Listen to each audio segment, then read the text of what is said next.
Bonjour à toutes et à tous, et bienvenue. L'Église évangélique protestante de Carnières est heureuse de vous retrouver aujourd'hui pour partager un moment précieux autour de la parole de Dieu. Installez-vous confortablement. Que cette prédication puisse vous éclairer, vous fortifier et vous inspirer dans votre marche quotidienne avec le Seigneur. Vous savez que ces derniers temps, j'aime m'arrêter quelquefois sur un mot et de peser l'importance des mots dans la parole de Dieu. Vous savez que depuis longtemps, j'aime bien le mot « tout ». J'en ai déjà parlé plusieurs fois, je le souligne en jaune dans ma Bible parce que le tout divin et le tout humain n'est pas tout à fait le même, bien que ce soit le même mot. Je vous en ai déjà parlé plusieurs fois. Aujourd'hui, j'aimerais mettre un autre petit mot en évidence qu'on trouve souvent dans la parole de Dieu. Et ce mot, c'est le mot « mais », M-A-I-S, « mais ».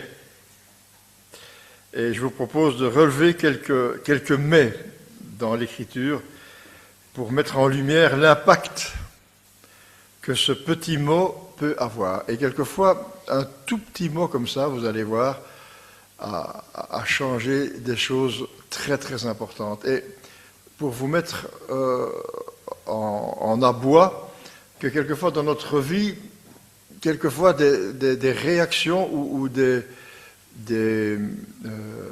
décisions qui ont l'air bénignes peuvent avoir des conséquences très importantes dans notre vie.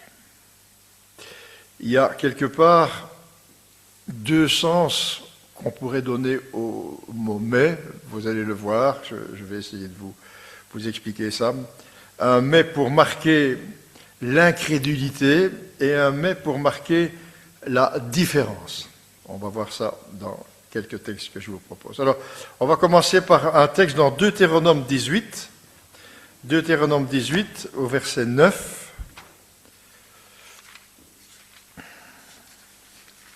Ici, l'Éternel s'adresse au peuple d'Israël et en particulier sur le sujet du spiritisme et de l'occultisme.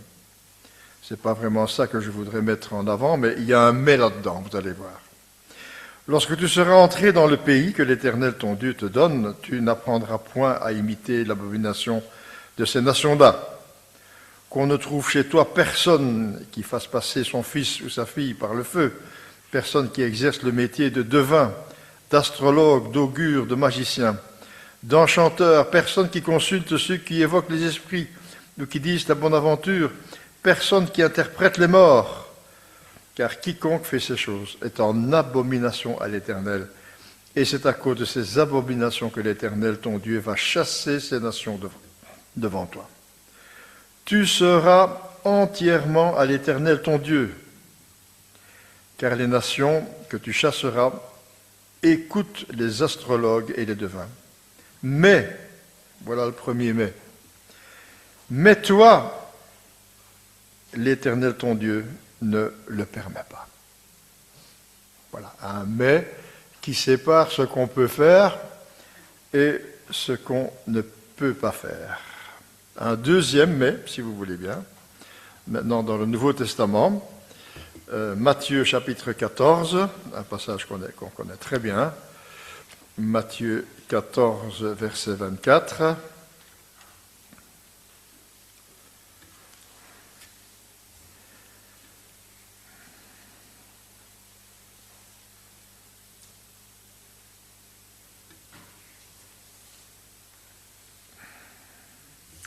La barque était déjà au milieu de la mer et elle était battue par des flots, car le vent était contraire. À la 4e veille de la nuit, Jésus alla vers eux, marchant sur la mer. Quand les disciples le virent marcher sur la mer, ils furent troublés et dirent « C'est un fantôme !» Et dans leur frayeur, ils poussèrent des cris. Jésus leur dit aussitôt « Rassurez-vous, c'est moi, n'ayez pas peur !» Pierre lui répondit, « Seigneur, si c'est toi, ordonne que j'aille vers toi sur les eaux. Et il dit, viens Pierre. Et Pierre sortit de la barque et marcha sur les eaux pour aller vers Jésus. Mais, voyant que le vent était fort, il eut peur, et comme il commença à enfoncer, il s'écria, Seigneur, sauve-moi. Aussitôt Jésus étendit la main, il le saisit et lui dit, homme de peu de foi, pourquoi as-tu douté? Et ils montèrent dans la barque, et le vent cessa. Et ceux qui étaient dans la barque vinrent adorer Jésus et dirent, tu es véritablement le Fils de Dieu.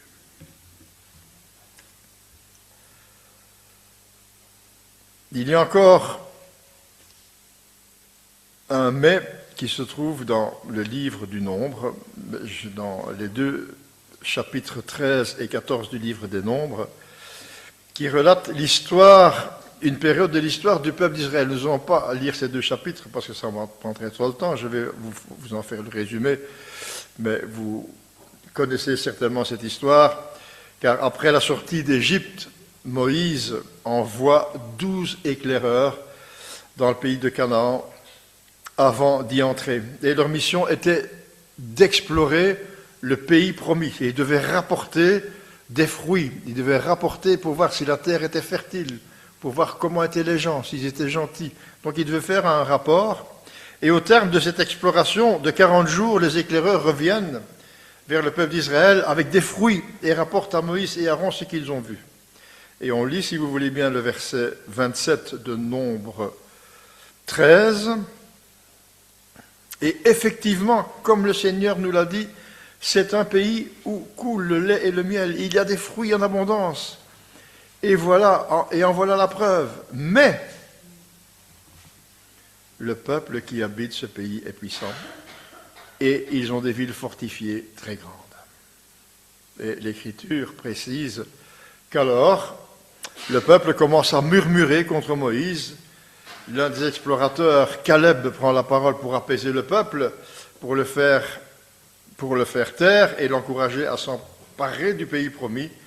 Mais les 10 autres explorateurs interviennent alors pour souligner l'impossibilité de s'emparer du pays de Canaan habité par un peuple puissant. Et ils se mettent alors à décrier le pays exploré, verset 33. C'est un pays qui dévore ses habitants. Nous avons vu des hommes comme des géants. À leurs yeux, nous étions comme des sauterelles. Les murmures contre Moïse et Aaron s'élèvent de façon virulente. Nombre 14, versets 3 et 4. Pourquoi ne sommes-nous pas morts en Égypte? Ne serait-ce pas mieux de retourner en Égypte? Nommons un chef et retournons en Égypte. Moïse et Aaron sont alors catastrophés et se mettent la face contre terre. Caleb et Josué, qui étaient les 2 envoyés qui étaient pour conquérir le pays avec l'aide de l'Éternel, déchirèrent leurs vêtements en signe de colère et de désapprobation et dirent, Nombre 14, verset 7, « Le pays est très bon. C'est un pays où coule le lait et le miel. » Et au verset 9, ils disent, « Ne soyons pas rebelles à la parole de l'Éternel, ne craignons pas les gens de ce pays, ils vont nous servir de pâture, l'Éternel est avec nous, ne craignons pas. »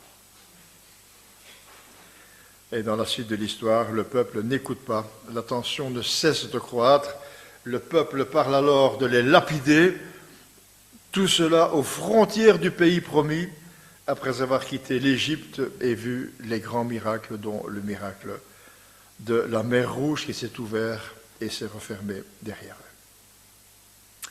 Le peuple parle d'exécuter Moïse, Aaron, Caleb et Josué.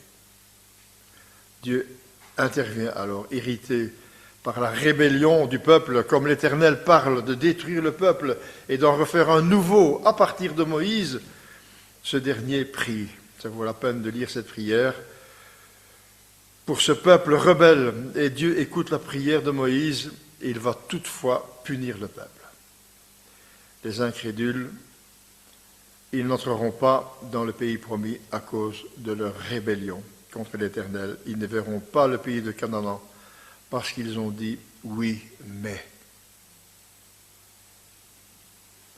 Cette génération issue d'Égypte n'entrera pas dans le pays de la promesse, sauf Caleb et Josué et les plus jeunes d'entre eux, tous ceux qui étaient âgés de moins de 20 ans. Les autres, ils allaient mourir pendant 40 ans dans le désert. Bien-aimés, n'est-ce pas souvent le conflit qui se déroule dans notre esprit? Quand la foi est confrontée à certaines circonstances contraires de la vie. En fait, notre tendance est de nous confier en ce que nous voyons, plutôt qu'en ce que Dieu nous dit dans sa parole et dans ses promesses. N'est-ce pas vrai? C'est l'une des pages les plus sombres de la Bible, de l'histoire en tout cas d'Israël, qu'on vient de lire là, enfin que je viens de vous relater. Et cette révolte du peuple qui a déclenché la colère de Dieu est partie simplement d'un petit mot de 4 lettres, mais. C'est le mais du doute, c'est le mais de l'incrédulité. Si Dieu est bon et patient, la Bible déclare tout de même qu'on ne se moque pas de Dieu. Ce qu'un homme a semé, il le moissonnera. C'est dans Galates chapitre 6, verset 7. Bien-aimés, nous devons être sérieux avec Dieu. Le peuple incrédule a semé le doute, il a récolté la colère et le jugement de Dieu. Quel a été le péché du peuple? Ils se sont arrêtés sur ce que leurs yeux voyaient, avaient vu, et ils ont oublié les promesses de la parole de Dieu. Ils ont vu les géants, les villes fortifiées avec les murailles, ils ont oublié les promesses que Dieu avait faites à Abraham.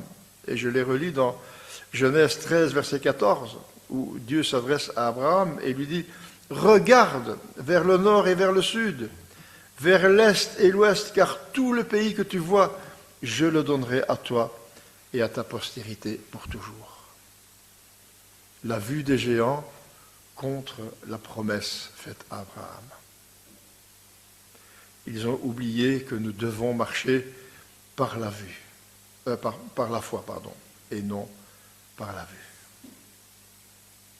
Cette triste phrase de l'histoire du peuple d'Israël, cette triste phase de l'histoire du peuple d'Israël nous est relatée pour nous servir d'exemple, de leçon. Nous devons en effet marcher par la foi et non par la vue. Cette tendance est de nous confier en ce que nous voyons plutôt que de croire ce que Dieu nous dit dans sa parole. Et ce que nous voyons nous conduit souvent dans le doute. Et à l'instar des 12 espions ont vu dans le pays promis, pour nous aujourd'hui, il y a aussi ces géants, la puissance du monde, la puissance de l'argent, le pouvoir du mal, le pouvoir de l'immoralité, paraissent bien grands par rapport à l'Église de Christ. Mais rappelons-nous la promesse du Seigneur. Il a dit « Je bâtirai mon Église et les puissances des ténèbres ne prévaudront point contre elle. » Alors si nous sommes quelquefois découragés, n'oublions pas la promesse du Seigneur. Il a dit « Je bâtirai mon Église ». Des mondes se sont écroulés avant nous, notamment l'Empire romain, babylonien et grec, c'était des grandes civilisations. Elles étaient pourtant riches et puissantes, et voyez-vous, elles ont disparu. C'est Jean, dans sa première épître, au chapitre 2, verset 17, qui nous dit que le monde passe, sa convoitise aussi, mais la parole de Dieu demeure éternellement. Demandons à Dieu de nous garder pour nous éviter de poser ce mais de l'incrédulité, ce mais du doute. Dieu veut qu'il y ait une différence entre le chrétien et le reste du monde au niveau de la conduite, au niveau du langage, au niveau des pensées. Je vous lis une partie du chapitre 4 du livre d'Éphésiens, de l'épître aux Éphésiens, le chapitre 4 et le chapitre 5. Les jeunes ou les moins jeunes qui font le cours du baptême, on leur demande de lire attentivement Éphésiens 4 et Éphésiens 5, parce qu'il y a là toutes les instructions de comment nous devons vivre. Je prends un extrait au verset 17, Éphésiens 4, 17. Voici donc ce que je dis et ce que je déclare dans le Seigneur, c'est que vous ne devez plus marcher comme les païens qui marchent selon la vanité de leurs pensées. Ils ont l'intelligence obscurcie, ils sont étrangers à la vie de Dieu, à cause de l'ignorance qui est en eux, à cause de l'endurcissement de leur cœur. Ayant perdu tout sentiment, ils se sont livrés à la dissolution pour commettre toute espèce d'impureté jointe à la cupidité. Mais vous, ce n'est pas ainsi. Il y a un « mais » ici, voyez-vous. Mais vous, ce n'est pas ainsi que vous avez appris Christ.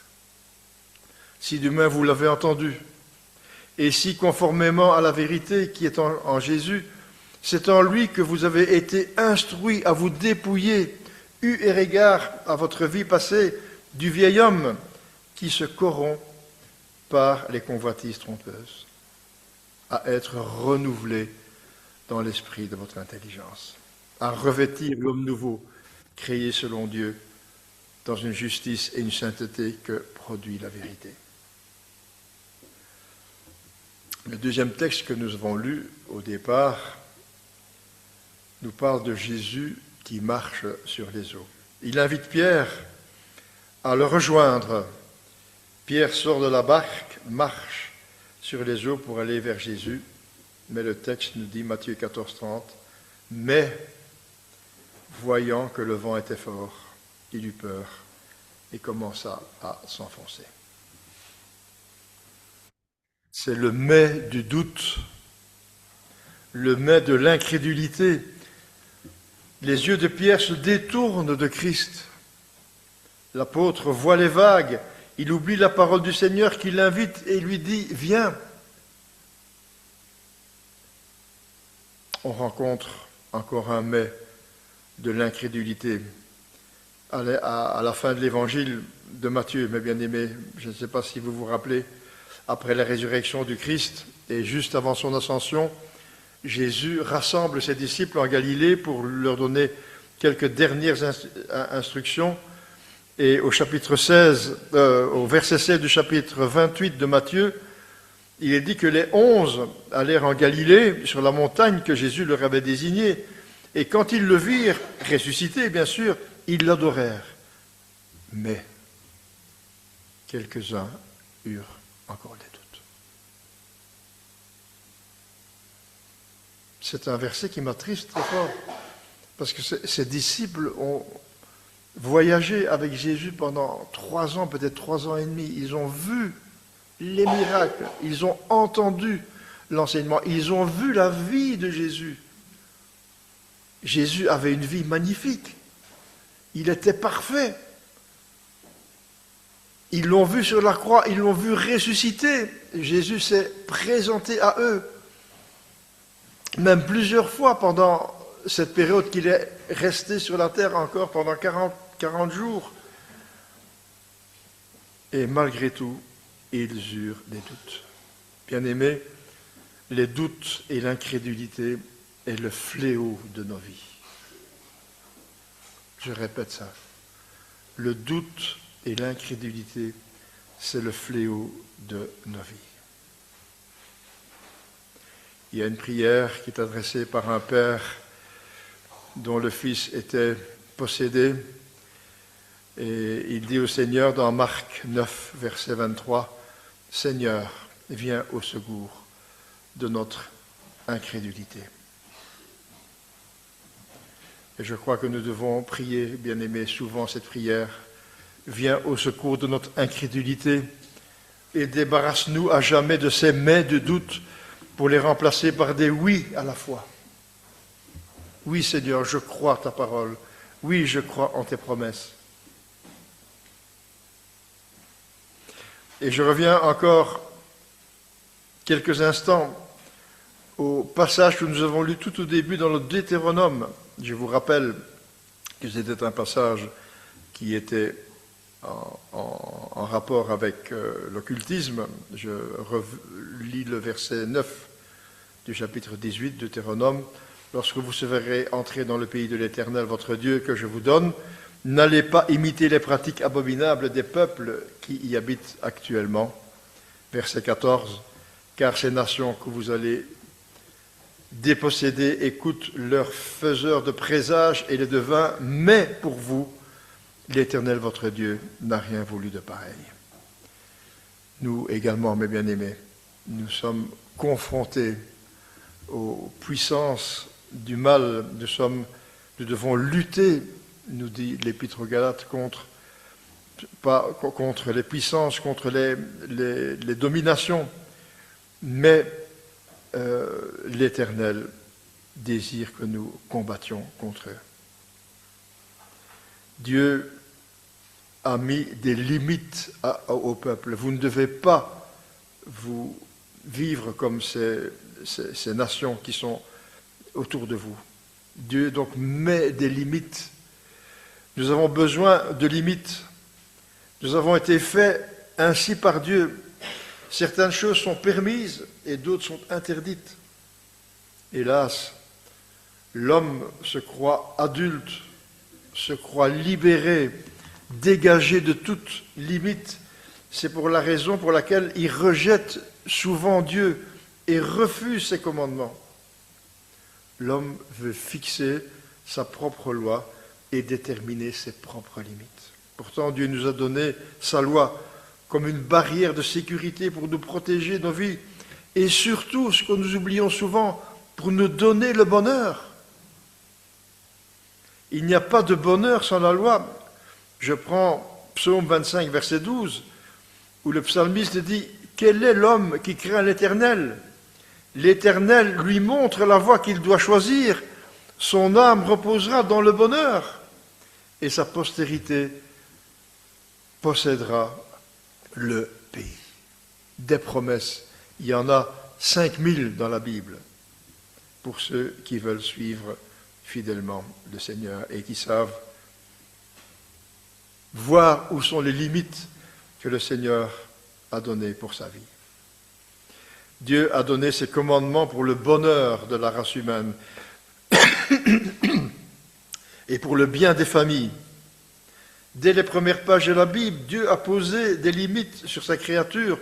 Tu pourras manger de tous les arbres du jardin, mais tu ne mangeras pas de l'arbre de connaissance du bien et du mal, car le jour où tu en mangeras, tu mourras. C'est dans Genèse chapitre 2. Celui qui s'engage avec Dieu doit savoir que Dieu pose des limites, des interdits. Et Deutéronome 18 en fait partie. Ce texte précise la culture et la religion de l'époque. Les habitants de Canaan faisaient passer leurs propres enfants par le feu. L'Éternel interdit ces choses religieuses horribles. Dans ce même texte, l'Éternel interdit des pratiques occultes, le spiritisme, l'évocation des morts, la diseuse de Bonaventure, le médium. L'Écriture parle d'abomination devant l'Éternel. L'Éternel précise que les autres nations exercent ces pratiques abominables, mais ne les permet pas à Israël. C'est le mais de la différence. Cette différence se justifie. L'Éternel est le Dieu d'Israël. C'est notre Créateur. Il sait ce qui est bon pour nous. Pour nous croyants de la Nouvelle Alliance, Dieu veut qu'il y ait une différence entre le chrétien et le reste du monde au niveau de la conduite, du langage, des pensées. Ne pointons point le doigt vers le péché du monde si nous ne sommes pas différents du monde. Si nous réclamons que Jésus-Christ, si nous nous réclamons de Jésus-Christ, il doit y avoir une différence, bien-aimés, dans nos vies, dans nos attitudes, dans nos paroles, et même dans nos pensées. Si c'est pour retrouver dans l'Église les mêmes pratiques que dans le monde, il est alors inutile de venir à l'Église. Dieu ne nous permet pas tout, il nous demande une conduite différente de celle des autres parce qu'il est notre Père. Je relis ce verset d'Éphésiens 4. Vous ne devez plus marcher comme les païens qui commettent toute espèce d'impureté jointe à la cupidité. Voilà, j'en ai terminé pour aujourd'hui. Il y a encore d'autres mais pour marquer la différence entre le croyant et le païen, mais que Dieu nous aide à confirmer cette différence qui doit être à la seule gloire de notre Père céleste. Et comme vous l'avez lu, un petit mot de 4 lettres peut changer beaucoup de choses. Et ce petit mot de 4 lettres nous donne également une barrière pour nous chrétiens, si nous désirons trouver le bonheur. On oublie souvent ça.